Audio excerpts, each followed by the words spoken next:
Ticket announce किए थे हमारे केंद्रीय नेतृत्व। अगर हम 2 माह से मान लें, आज 84वां दिन है, मीठे अनुभव भी है दिल्ली में, क्योंकि पहली बार इतना लंबा चुनाव प्रचार चला है। नहीं तो अमूमन 15 या 20 दिन में पूरा चुनाव करते थे। तो पूरे विस्तार से जनता से मिलने का, जनता की समस्याओं को समझने का और उनके साथ इंटरेक्शन करने का हमारे सभी प्रत्याशियों को मौका मिला है।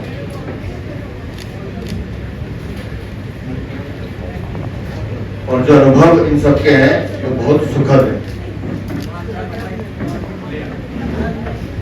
और हम जिस चीज को हम बार बार कह रहे हैं कि दिल्ली में भारतीय जनता पार्टी तीसरी बार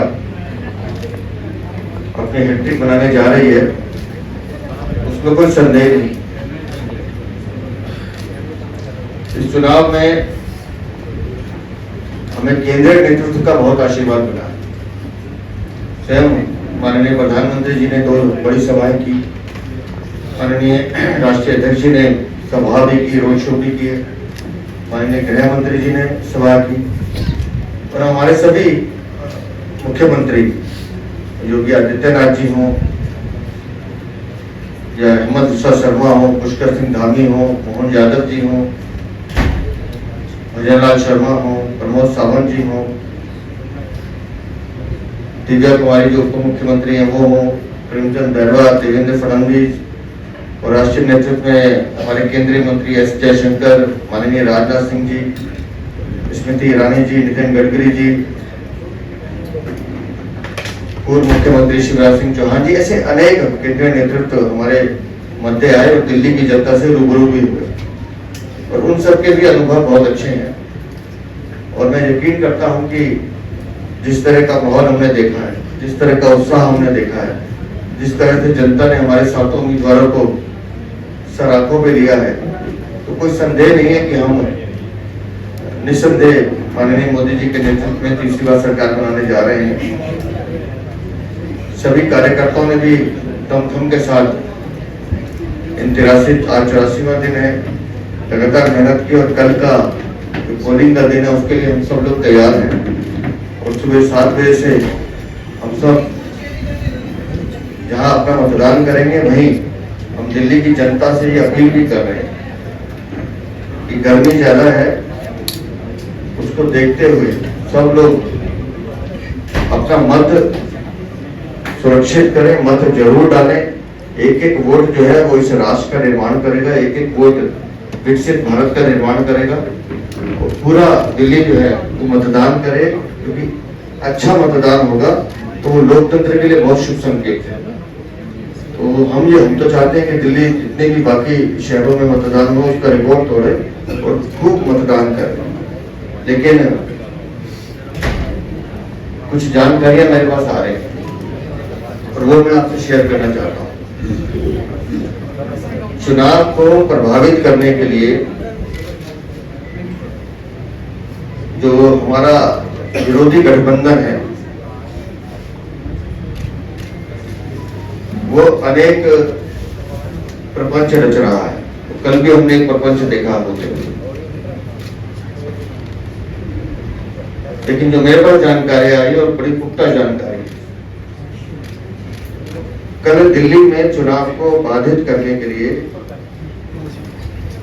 लंबे लंबे बिजली कट लगाए गए। पोलिंग स्टेशन को डिस्टर्ब करने की कोशिश की जाएगी कि बिजली कट हो, पोलिंग कम हो। और जो आप देख रहे हैं पिछले 4 दिन से पानी की आपूर्ति कम हो रही है, उसका भी एक बहुत बड़ा कारण है। तो मैं चुनाव आयोग से ये निवेदन करता हूं कि पोलिंग सुनिश्चित हो, सही हो और उसमें कोई व्यवधान पैदा ना हो। विशेष रूप से मैं बिजली की तरफ इशारा कर रहा हूं। तो उसको चुनाव आयोग इस पर निगाह रखे। जो भी पावर डिस्कॉम से उनसे बात करें कि कल 100% बिजली की व्यवस्था सुचारू रहनी चाहिए। जानबूझकर व्यवधान पैदा करने की कोशिश की जा सकती है, ऐसा हमारा मानना है। तो दिल्ली का कल का 25 तारीख का चुनाव संपन्न हो, शांति से हो, सुचारू रूप से हो और दिल्ली 100% मतदान करे, राष्ट्र निर्माण के लिए करे, ऐसा हमारा मानना है। और हम सभी दिल्ली वासियों से मैं व्यक्तिगत अपील करता हूं कि कल धूप होगी, अपने बुजुर्गों का ध्यान रखें और नए वोटर जो हैं वो मतदान करें। सब बहनें माताएं घर से निकलें और एक एक वोट राष्ट्र को मजबूत करने के लिए अपना मतदान करें। बहुत बहुत धन्यवाद। और मैं चाहूंगा कि जो हमारे बीच में हमें अपने सभी साथियों से मिलने का मौका मिला चुनाव के दौरान भी। कमलजीत के यहाँ कार्यक्रम में गए थे, तब इनको कहीं और कार्यक्रम में भेजा था हमने। तो पूरी दिल्ली और अपनी नॉर्थ ईस्ट दिल्ली, ये 84 दिन कैसे कटे, ऐसा लगा यूं चुटकी बजाए और चले गए। अब ये और भी समय मिलता तो ज्यादा अच्छा होता। मैं इतना जरूर आप सबसे शेयर करना चाहता हूं कि थोड़ा लंबा समय मिलने से हम दिल्ली को ऐसी ऐसी गली तक हम गए हैं जहां पहले कई बार इस प्रकार से जाना संभव नहीं हुआ था। और पूरी अपनी लोकसभा घूमने के बाद और अन्य दिल्ली भी घूमने के बाद इस बात का एहसास हुआ कि दिल्ली को किस प्रकार से पिछले 25 साल के कांग्रेस और आम आदमी पार्टी के शासन ने कितने जख्म दिए, कितने दर्द दिए। बहरहाल दिल्ली की जनता को, जो मतदाता भगवान है, उन लोगों को हम जितना भी धन्यवाद दें वो कम है, क्योंकि उनकी सारी साजिशों के बावजूद लोगों को अच्छी तरह पता है कि किसने वादा खिलाफी की, किसने वादे करके पूरे नहीं किए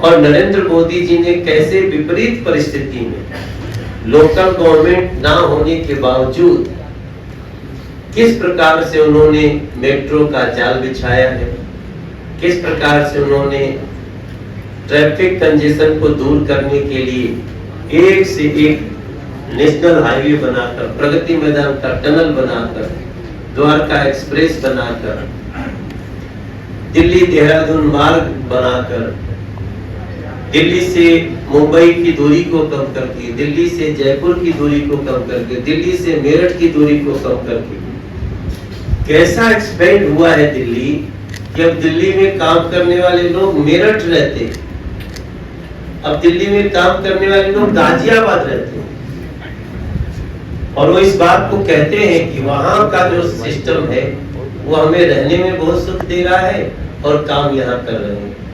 गलियों में देख रहा हूँ मोदी जी के लिए तो लाख कोई साजिश किया हो बिजली काट के, और लाख कोई साजिश किया हो पानी का जल जमाव करके, लाख कोई साजिश किया हो कि गंदे पानी परोस करके। नरेंद्र मोदी जी के प्रति जो विश्वास हमने देखा है वो अद्भुत है। लोगों में ये पूरी तरह रचा बसा हुआ है कि ये चुनाव देश हित का है। मैं चाय की दुकान पे बैठा, एक मीडिया के लोग हमें लेंगे, क्या पूछा जाता क्या आता, लेकिन वो चाय बनाने वाले बाबूजी ने, उन्होंने कहा जी मोदी आएंगे, वो तो देश हित की बात है। तो हम आगे बढ़ते गए और जो लोग कहते हैं कि लोगों में जागरण नहीं हो सकता, हमने देखा है ऐसा जन जागरण है कि छोटी मोटी समस्याएं जो लोकल गवर्नमेंट दिया उसके बाद भी लोगों का विश्वास नरेंद्र मोदी जी में है। और एक बात और हमने महसूस किया है कि थोड़ी मोड़ी साजिश नहीं हुई है, वैसा प्रत्येक प्रत्याशियों के खिलाफ, और इसमें एक से एक ऐसे ऐसे लोग जिनका परिचय देश के टुकड़े टुकड़े करने के लिए और कुछ है ही नहीं। उससे भी एक ऐसी साजिश चलती रही कि उसको बचा करके कोई और सवाल हो। कई ऐसे फेक यूट्यूबर्स भी घूमते पाए गए। एक दिन तो हम अपने ही सभा में देखे कि हम रैली कर रहे हैं और उसी में एक तो घूम रहा है और एक तो माइक भी लेके आया और हम तो जिंदाबाद जिंदाबाद पे लगे हैं और बीचवा में कह रहे पटका पहन लिया और वो उल्टा बात कर रहा है। तो इस स्तर पे वही पहुंच सकता है। यहाँ तक कि कुछ लोगों ने मुझे कहा कि आप लास्ट डे आइए डिस्कस करिए। हम कह रहे हैं तो लगता है 5 बजे तक प्रचार भी नहीं करने देगा हमको। इतना घबरा गए लोग कि वो अपना प्रचार ही भूल गए। बोले कि हम तो कुछ नहीं हो सकता हमारा, चलो इनको इंगेज करते हैं। तो इन सारी चीजों के बीच जो दिल्ली की मीडिया का, देश की मीडिया का मैं बहुत तारीफ करना चाहूंगा। उन्होंने बहुत ही बिना भेदभाव और पक्षपात के आप सबने बहुत अच्छे से बातों को रखी है और इससे दिल्ली का और देश का जागरण हुआ है। मैं अपनी तरफ से भारतीय जनता पार्टी के अध्यक्ष आदरणीय श्री वीरेंद्र सत्यवाल जी, भारतीय जनता पार्टी के सभी सम्मानित उम्मीदवार, लगभग 80 दिन तक मुझे अपना इलेक्शन कैंपेन चलाना पड़ा। लोगों का भरपूर आशीर्वाद मिला। मेरे लोकसभा क्षेत्र में एक ही मुद्दा था कि मोदी जी को तीसरी बार देश का प्रधानमंत्री बनाना है।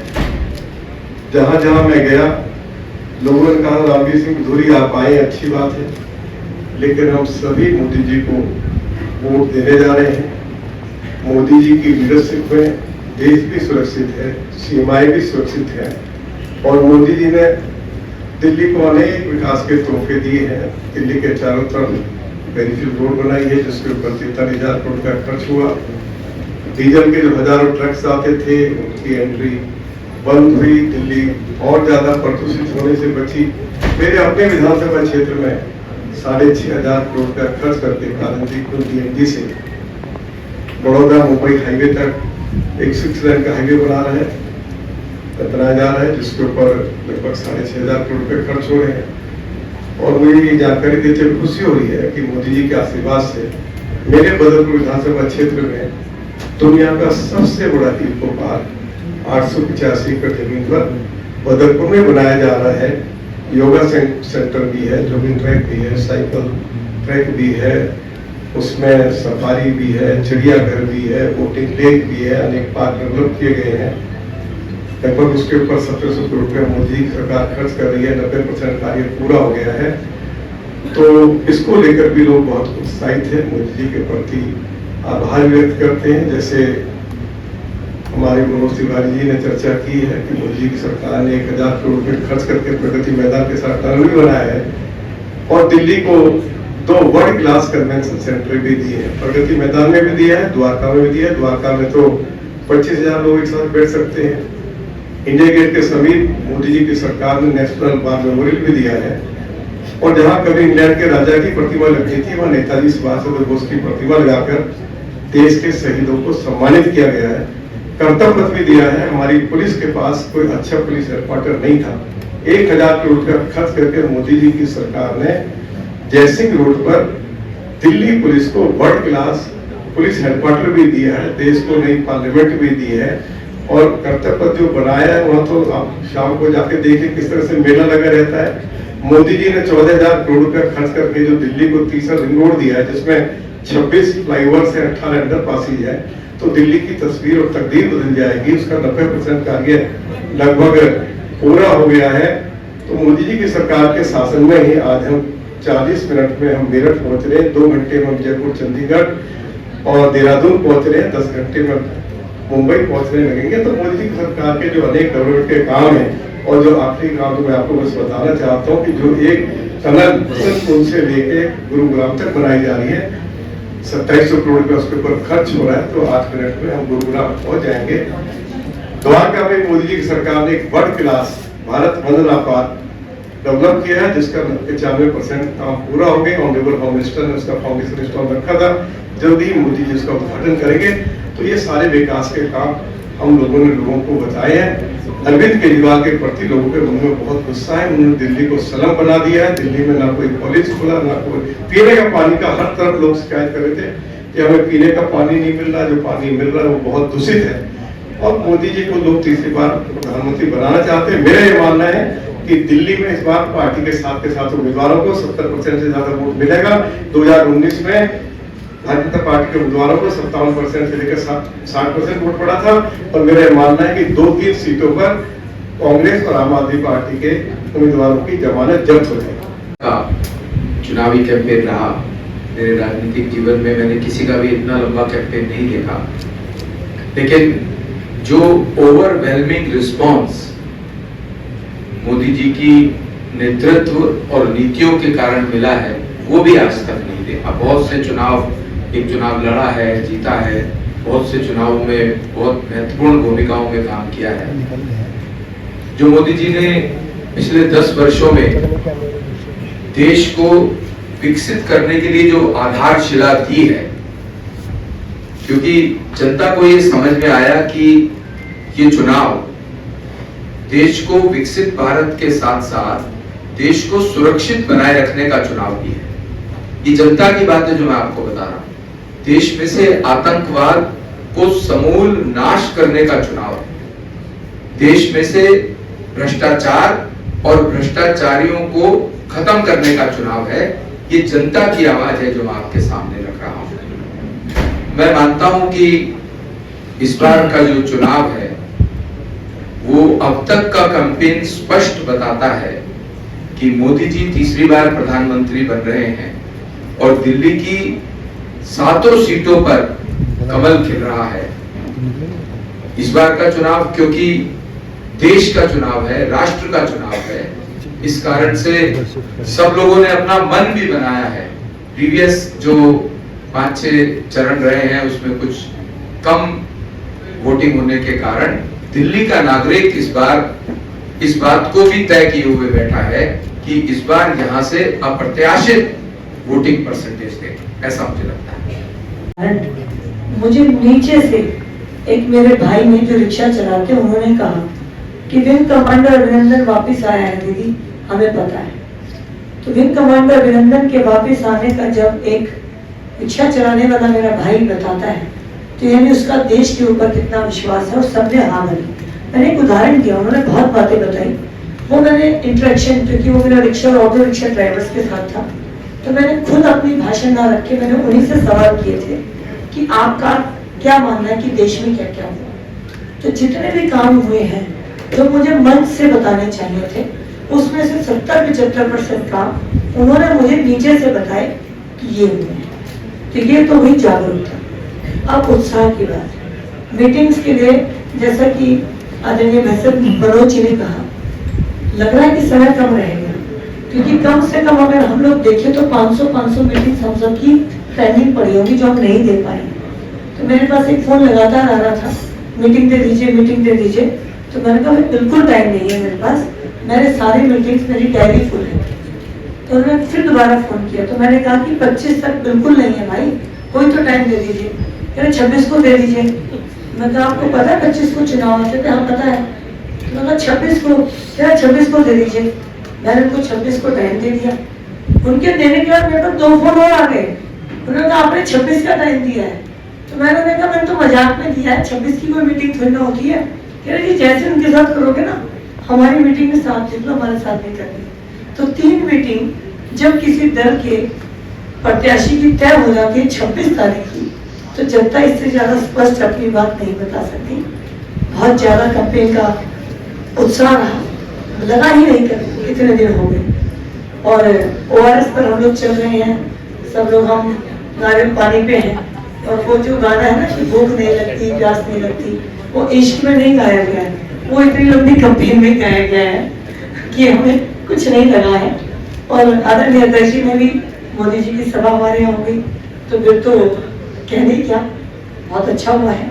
और जो आप लोगों ने भी लगातार आप साथियों ने कांटेक्ट किया है, मैं तो कम से कम आपसे बहुत कम से मिल पाई, कि मुझे लगा ग्राउंड पे काम कर लूँ, आप तो अपने ही हो, लेकिन आप लोगों ने फिर भी पकड़ा है हमें और एंजॉय किया है। मैं आपका भी थैंक्स करती हूँ, आप लोगों ने भी बहुत। जनार्दन के आशीर्वाद स्नेह से अभिभूत हुई और उनका जो अगाध विश्वास यशस्वी प्रधानमंत्री श्री नरेंद्र मोदी जी की जन कल्याणकारी योजनाएं हैं और उनकी लोकप्रियता तथा उनके विकसित भारत के विजन के साथ जो उनका उसमें जो विश्वास है, मैं कहूंगी कि वो तब उमड़ कर आशीर्वाद के रूप में मुझ पर बरसा है।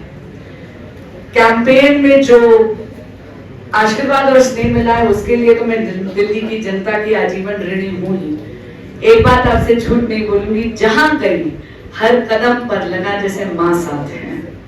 मालवीय नगर में सीनियर सिटीजन सेंटर गई थी तो एक अंकल और आंटी हाथ पकड़कर लेके गए एक दीवार पर जहां पर पट्टिका लगी हुई थी मां के नाम की। जैसे ही उस नाम पर ऐसे अपनी उंगलियां फेरी, मैं आपको सच बताती हूँ, लगा कि उनका आशीर्वाद वही है, वो मेरे साथ खड़ी हैं, हर मोमेंट पे साथ खड़ी हैं, हर क्षण साथ खड़ी हैं। अजीब सी बात है कि नई दिल्ली संसदीय क्षेत्र में 10 के 10 विधायक आम आदमी पार्टी के, ज्यादातर पार्षद आम आदमी पार्टी के हैं, लेकिन एक दशक तक यहाँ पर कई चीजें ऐसी कि विकास का कार्य उन्होंने करा नहीं है, क्योंकि जो मुद्दे मेरे समक्ष आ रहे थे वो आमतौर पर विधायक या पार्षद के संज्ञान में होने चाहिए या उनके अधिकार क्षेत्र में होने चाहिए। लेकिन हाँ, जब 84 दिन का कैंपेन हो गया तो मैंने संकल्प ले लिया कि यदि देवतुल्य मतदाता नई दिल्ली संसदीय क्षेत्र का कोई ऐसा मुद्दा लेकर आता है जो कि विधायक या पार्षद के अधिकार क्षेत्र में होना चाहिए, तो भी, और अगर मुझे सेवा का मौका मिलता है तो भी मैं उनको ये कह के नहीं छटकूंगी कि ये मेरे अधिकार क्षेत्र में नहीं, बल्कि उनकी बुलंद आवाज बनकर उनके साथ डटी रहूंगी। कैंपेन से ये पता चला कि सरकारी कर्मचारियों के लिए एक सहयोग पोर्टल बनाने का संकल्प लिया है, जिसका मोबाइल एप्लीकेशन भी होगा। यहाँ पर सरकारी कर्मचारी अनोनिमस या अनाम तरीके से भी अपनी समस्याएं रख पाएंगे और उनका निवारण और निदान करने का अथक प्रयास करूंगी। एक स्टार्टअप हब जरूर बनाना चाहूंगी जो कि यूथ सेंट्रिक होगा, वुमेन सेंट्रिक होगा। आप मात्र केवल एक आइडिया लेकर आ जाएंगे, उसको फलित करने के लिए जो भी ज्ञान आपको चाहिए सारा का सारा एक छत के नीचे मिलेगा। आपको नॉन डिस्क्लोजर एग्रीमेंट साइन करना चाहिए, उसका टेम्पलेट क्या होना चाहिए, कंप्लायंसेस क्या होना चाहिए। कई यंग एंटरप्रेन्योर्स हैं जो एक गलती कर देते हैं बहुत ज्यादा इक्विटी देने की, तो उन सब चीजों से आपको बचा के रखने के लिए एक ड्रीम प्रोजेक्ट होगा। पर यहाँ बैठी हूँ तो एक धन्यवाद जरूर करना चाहूंगी अपने बड़े बहन भाइयों का। इस पूरे के पूरे प्रचार में आप सबका बहुत योगदान रहा है। सबने मुझे इतना आशीर्वाद, इतनी एडवाइस दी है। मुझे लगता है ये कैंपेन मैंने प्रदेश अध्यक्ष जी की छत्र छाया में करा है। भाई साहब बहुत धन्यवाद कि आप हमेशा एडवाइस के लिए भी मौजूद थे, रोड शोज में भी आए। योगेंद्र चंडोलिया जी और मनोज तिवारी जी तो प्रत्याशी होने के बावजूद समय की विवशताओं की बाधा को लांघते हुए प्रचार में भी आए। और हर्ष भाई साहब हो जाए, कमलजीत सहरावत जी हो जाए, प्रवीण भाई साहब हो जाए, रामवीर भाई साहब हो जाए, इन सब के मैं गान कर रही हूँ। आप सबका बहुत बहुत के नाम पर लड़ा गया। मेरे क्षेत्र में एक बहुत बड़ा वर्ग दिल्ली देहात का है और दिल्ली देहात के बुजुर्ग और मातृशक्ति वो एक ही बात कहते थे, बेटा वोट तो मोदी को ही देंगे। और मैं आश्वस्त होकर निकलता था। गांव में जो व्यक्ति मेरे सामने चुनाव लड़ रहा है, मैंने तो बालाजी महाराज के मैं अनन्य भक्त हूँ, उस व्यक्ति का नाम मेरे मुंह से नहीं निकलना चाहिए। ये बालाजी ने मुझे शक्ति दी, जिस प्रकार की उसकी छवि और जिस प्रकार से उसका व्यवहार है, तो उसको जवाब देना बड़ा मुश्किल पड़ रहा था। और वो गांव में कैंपेन करने के लिए घुसे नहीं। गांव वालों ने कहा कि सड़क तो हमारे बाप की नहीं है, गांव हमारे बाप और दादाओं का है, गांव में तो घुसने देंगे नहीं। और उन्होंने अंतिम चरण तक अपनी बात पर गांव डटे रहे।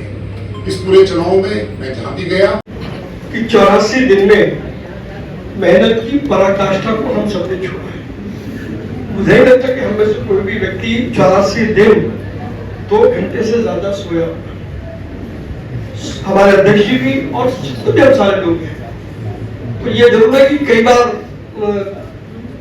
सभा में बैठे बैठे कोई वक्ता जरा थोड़ा ज्यादा बोल जाए तो आंखों में एक नींद का झटका एक मिनट का आ जाता था। ये बात तो है, मतलब मुझे तो आया, बाकी आप सबका मुझे पता है कि आपको भी आया कि क्या है।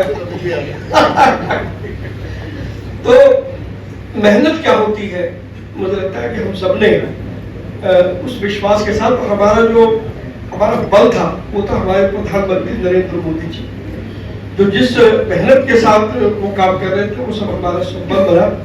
2-3 मेरे अनुभव है। पहला अनुभव तो ये रहा, जब मैंने शुरू किया तो मैं अपने क्षेत्र में सारी जगह गया तो एक बात जो समझ में आई कि नरेंद्र मोदी जी के 10 साल के कार्यकाल में विकास और विश्वास की इतनी बड़ी रेखा खींच दी थी कि उसके नजदीक किसी का आ पाना भी मुश्किल था।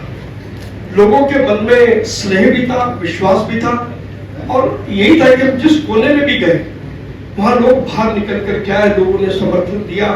हम दोपहर में भी गए तो भी लोग मिले, सुबह गए तो भी मिले, पार्कों में गए तो भी मिले, और देर रात गए तो भी लोग मिले। उनका जो मिलने का उनकी बॉडी लैंग्वेज थी, मैं निश्चित रूप से कह सकता हूँ कि बॉडी लैंग्वेज उनकी जबरदस्त थी, जबरदस्ती वाली नहीं थी। एक और अनुभव मुझे लगता है कि मेरे बाकी मित्रों को भी आया होगा कि चाहे हमने पैदल यात्रा करी और रोड शो करी, तो मैंने देखा कि चलते फिरते ऑटो वाले, ई रिक्शा वाले, उन्होंने हमको रोक रोक करके, और जैसे अभी बता रहे थे किसी ने 4 का, किसी ने भी दिखाया, तो ये लग रहा था कि वो लोग भी हमने उनसे वोट नहीं मांगा, हम इस सड़क पे जा रहे हैं, वो सड़क से आ रहे हैं, और आते आते उन्होंने ऑटो रोका। ऐसे 20 इंसिडेंट हम सबके साथ में हुए, मेरे साथ तो काफी सारे हुए। दूसरा मेरा एक अनुभव था, प्रधानमंत्री जी ने कहा जहां झुकी वहीं मकान, और ये मेरा सौभाग्य है कि मेरी लोकसभा के अशोक विहार क्षेत्र के जेलरवाला बाग में 17 मंजिल के फ्लैट बने जो झुग्गी वालों को आवंटित किए गए हैं। मॉडर्न कोड ऑफ कंडक्ट के कारण से वो उनको पॉजिशन नहीं मिला। पूरी दिल्ली से पिछले 84 दिनों में पूरी दिल्ली से झुग्गी झोपड़ी के लोग आए, और मैं कई बार वहां पर मैंने उनको देखा तो उनकी आंखों में जो चमक थी, उनको एक भरोसा नहीं था कि हम झुग्गी में रहने वाले लोग और प्रधानमंत्री नरेंद्र मोदी हमें 2 कमरे का फ्लैट देंगे जिसमें बालकनी भी होगी। ये मेरे लिए बहुत अद्भुत था। जब उन लोगों से बातचीत की तो सबको लगा कि हमारे जीवन में वो होने जा रहा है जो शायद जिसकी कल्पना उन्होंने या उनके परिवार ने नहीं की होगी। तीसरा एक बहुत ही सुखद जो अनुभव रहा कि मेरा चांदनी चौक चाट पकौड़ी के बड़ा प्रसिद्ध है। तो मेरे शालीमार में पश्चिम बिहार में वहां के जो निवासी थे उन्होंने एक बड़ी अजीब डिमांड रखी कि जीतने के बाद चांदनी चौक की चाट पकौड़ी भी हमारे यहाँ मिले, इसकी व्यवस्था आपको करनी होगी। तो ये बहुत सुखद था कि चांदनी चौक की चाट पकौड़ी तो पूरे देश में और पूरे विश्व में प्रसिद्ध है, और उनकी डिमांड ने मुझे सोचने पर मजबूर कर दिया कि चुनाव जीतने के बाद चांदनी चौक की चाट पकौड़ी को अंतरराष्ट्रीय स्तर पर कैसे लेकर के जाए, उसके लिए हम सब मिलकर के काम करेंगे। इस प्रकार के बहुत सारे अनुभव हैं कि भारत हर्षा कर बोला, रंगना है बसंती चोला। भारत हर्षा कर बोला, रंगना है बसंती चोला। सबके दिल में देश बसा है, सबके दिल में देश बसा है, कल होगा बम बम भोला। भारत हर्षा कर बोला, रंगना है बसंती चोला। हमने देखा श्री केदारनाथ जी धाम संवरते सजते, बाबा साहब अम्बेडकर का पंच तीर्थ बनवाते। हमने देखा है राम लला का मंदिर भव्य बनाते। हमने देखा विश्वनाथ की शोभा दुनिया को दिखलाते। हमने देखा है नगर नगर में एयरपोर्ट बनाते। चप्पल पहने माता को सज के विमान में जाते। कुछ काट दिए थे हाथ श्रमिक के ताजमहल बनवा कर, अब पूजे जाते हैं श्रमिक मंदिर में फूल बरसा कर जिसने दीप जलाया उसका, जिसने दीप जलाया उसका ज्योत बनेगा शोला। भारत हर्षा कर बोला रंगना है बसंती। हमने देखा है 1 एम्स से 22 एम्स बनाते, हर गरीब को 5 लाख तक फ्री इलाज करवाते। 70 साल का होकर भी अब हर बुजुर्ग सुख पाएगा, अगर हुआ बीमार तो उसका